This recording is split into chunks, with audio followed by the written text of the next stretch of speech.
Welcome to our lesson on dependent events. In probability, sometimes what happens first completely changes what can happen next. Today, we will explore how one outcome can affect another, a concept crucial for understanding real-world statistics. So, what exactly are dependent events? Simply put, two events are dependent if the outcome of the first event affects the probability of the second event. Think of it like a chain reaction. The first result alters the conditions for the second result.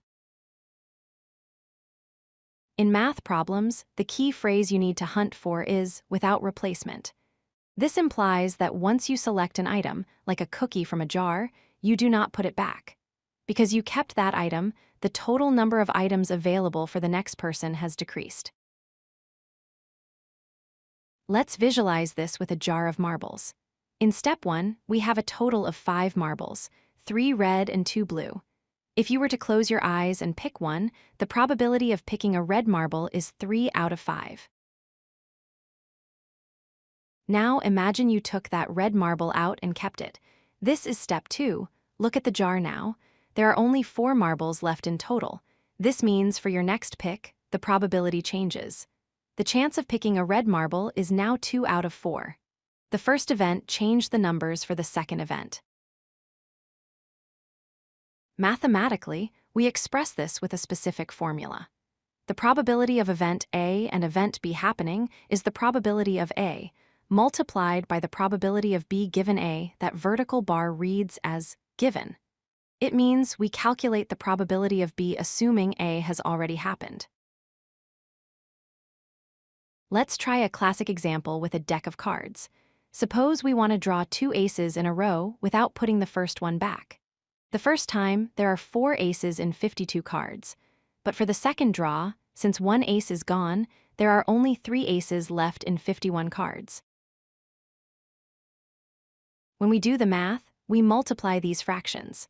4 over 52 multiplied by 3 over 51. Notice how both the top and bottom numbers dropped by 1 for the second fraction. This results in a very small probability, approximately 0.45%. A probability tree is a great way to map this out. If you follow the branches, you can see how the fractions change at the second level.